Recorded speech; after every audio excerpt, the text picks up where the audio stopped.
Halo, saya Bella Faranov. Hari ini saya sedang berada di Nagoya Congress Center. Jadi kebetulan tempat ini berada sekitar 200 meter dari tempat tinggal saya. Dan hari ini saya punya berita baik buat kalian. Jadi kita bakal cari tempat yang pas untuk diskusi tentang berita baik ini. Oke.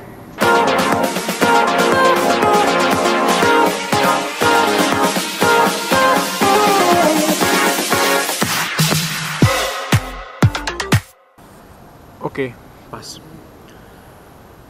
Sebelumnya ada yang udah tahu tentang berita ini belum? Now we have breaking news from Tokyo. Japan's ruling coalition has pushed a controversial bill through the Diet. With just a few days left before the current session ends, it will allow more foreign workers into the country. Di berita itu dijelaskan, pada tahun 2019, pemerintah Jepang bakal membuka pintu bagi ratusan ribu pekerja asing untuk datang ke Jepang. Itu adalah regulasi yang dibuat oleh pemerintah Jepang atas dasar usulan dari Perdana Menteri Shinzo Abe. Pada awalnya parlemen tidak menyetujui tentang regulasi dan usulan tersebut, tapi pada Desember yang lalu mereka menyetujui. Pertanyaannya, kenapa regulasi ini disetujui? Faktor terbesar yaitu karena menyusutnya angka kelahiran di Jepang dan meningkatnya populasi lansia atau lanjut usia di Jepang. Pada tahun 2017 itu angka kelahiran Jepang sekitar 921.000 jiwa.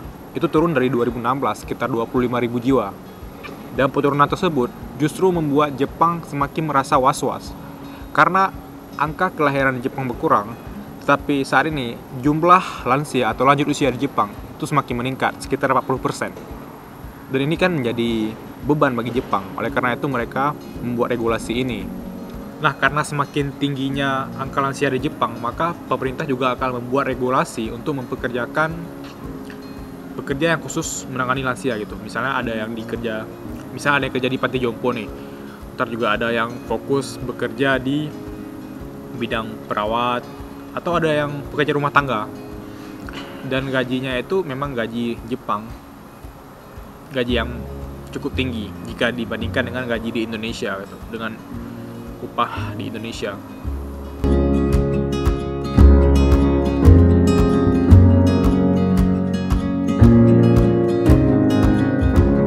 Ya, kebetulan aku juga bekerja selain kuliah aku juga bekerja. Aku part time job di salah satu restoran di Jepang. Ya, gaji aku sebulan itu bisalah membiayai kehidupan di Jepang, jadi tidak berharap lagi dari orang tua, sudah mandiri. Dan aku juga bisa dianggap sebagai bagian dari pekerja asing asal Indonesia di Jepang gitu. Ini merupakan berita baik buat teman-teman Indonesia yang saat ini sedang berada di proses mencari pekerjaan. Kenapa saya bilang begini? Karena faktanya di Indonesia yang mendominasi pekerja asing itu berasal dari Cina dan Jepang di peringkat kedua. Sedangkan di Jepang, Indonesia tidak masuk di peringkat 5 besar sebagai pengirim tenaga kerja asing loh. Karena peringkat pertama itu ada Cina, ada Filipina, Vietnam, Nepal, dan Brazil. Pertanyaannya, di mana posisi tenaga kerja asing Indonesia di Jepang? Sekitar 20.000 pekerja asing asal Indonesia sedang berada di Jepang gitu, sedang bekerja di Jepang. Sesuai dengan data yang saya baca di KBRI. Jadi, karena 20.000 pekerja asing di Indonesia saat ini sedang berada di Jepang, mereka bakal bekerja di berbagai sektor gitu. Mungkin aku juga termasuk ke dalam bagian tersebut karena seperti saya katakan tadi, saya adalah mahasiswa yang juga bekerja part time job gitu. Makanya nggak heran kalau di Jepang kalian bakal jumpa sama pekerja-pekerja asing di setiap sektor gitu. Kalian misalnya ke kafe, ke restoran, ke diskotik, kalian ke mall, itu bakal melihat yang bekerjanya itu bukan wajah Jepang. Ya kita bisa nandain. Misalnya kalian lihat foto ini. Ya foto ini nih. Jelas-jelas kalau foto ini memang pekerja asing asal Korea. Simple. Jadi ini adalah berita baik buat teman-teman yang sedang berada di Indonesia. Jadi manfaatkan momen ini terutama bagi teman-teman yang memang sedang mencari pekerjaan gitu. Tapi proses untuk ke Jepang tidak semudah yang teman-teman bayangkan. kita juga harus melewati proses gitu. Nggak sekedar niat nih, nggak sekedar wah aku ingin ke Jepang, tapi juga harus melewati proses. Ya, yang pertama sih harus belajar bahasa Jepang ya. Di Indonesia banyak banget, mungkin di setiap kota ada yang namanya kursus atau belajar bahasa Jepang. Kalau aku berasal dari Biren Aceh, itu juga ada kursus bahasa Jepang. Ini nama Instagramnya Executive Class. Dan di sini tuh juga ada bahasa Arab, bahasa Inggris, dan aku belajar bahasa Jepang di sana sekitar 2 bulan dan luar biasa. Metode pelajarannya luar biasa. Oke. Jadi setelah kita belajar bahasa Jepang, kita juga bakal melewati namanya proses pengurusan di imigrasi. Ntar bakal kalian pelajari juga ketika memang kalian sudah apply di imigrasi. Dan ketika sudah sampai di Jepang, kita harus melewati namanya proses asimilasi gitu. Karena gak semua orang Jepang itu terbuka terhadap warga asing, warga negara asing atau imigran.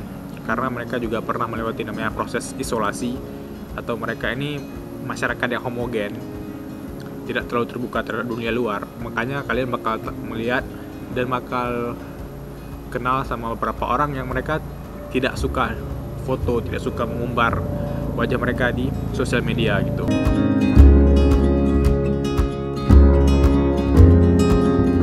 Nah, kenapa saya memilih untuk membuat video ini? Karena ingin sharing ke teman-teman, mungkin ada teman-teman yang tertarik gitu untuk berangkat bekerja di Jepang.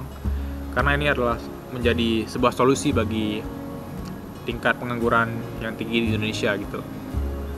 Oke, semoga kalian bisa juga sharing video ini ke teman-teman yang belum tahu tentang berita ini. Ini berita baik kan buat teman-teman di Indonesia. Oke.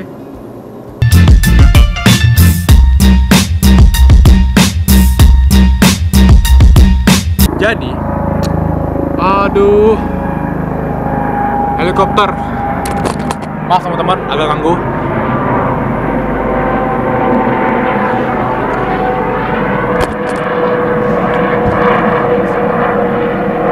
Helikopter, bayi, adik.